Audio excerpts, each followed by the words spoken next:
Hello praise Lord.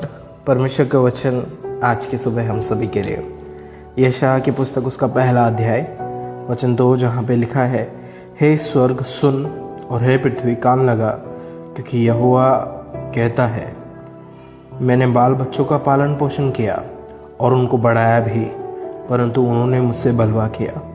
बैल तो अपने मालिक को और गधा अपने स्वामी की चरनी को पहचानता है, परंतु इज़राइल मुझे नहीं जानता, मेरी प्रजा विचार नहीं करती। जी, आज की सुबह हम सभी को इस वचन को स्मरण करने की ज़रूरत है। यशायाह उसका पहला अध्याय अगर आप पढ़ेंगे तो परमेश्वर अपने दुख को उस अध्याय में प्रकट कर रहा है।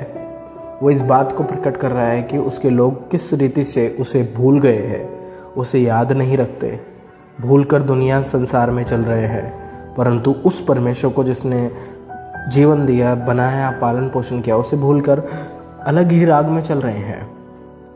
प्रियो, आज के तौर पर हम इस वचन को कैसे ले सकते हैं कि मान लीजिए एक बड़ी भीड़ है जो सिर्फ चंगाई के लिए ही परमेश्वर को जानती है।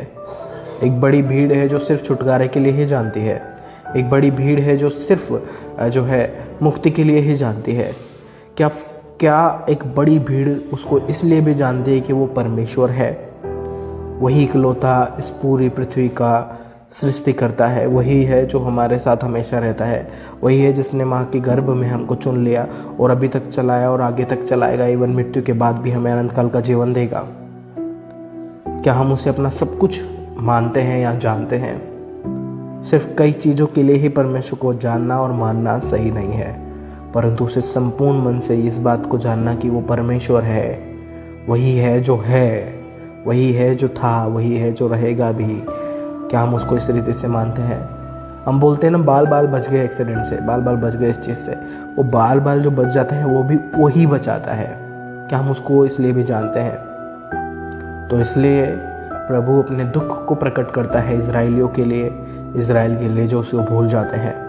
और वही दुख हो सकता है उसको आज भी हो जो उसके लोग उसे भूल गए हैं, परंतु उसे हमेशा स्मरण रखना है अपने जीवन में कि वो परमेश्वर यहोवा है, वो हमारा पिता है, वो हमारा अब्बा है, वो हमारे साथ रहने वाला परमेश्वर है।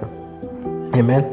हमेशा हमेशा के लिए छोड़ेगा नहीं, कभी भी नहीं, कभी त्यागेगा, परंतु हमेशा साथ रहेगा, आपकी कमी में भी, घटी में भी और भरपूरी में भी, आपके दुख में भी, रोने में भी और हंसने में भी, हर समय में, हर परिस्थिति में। याद रखिए उस परमेश्वर को, भूल मत जाइए, हमेशा स्मरण रखिए, थामे रहिए, अपने जीवन में बढ़ते रहिए। परमेश्वर आपसे प्रेम करता है। God bless you.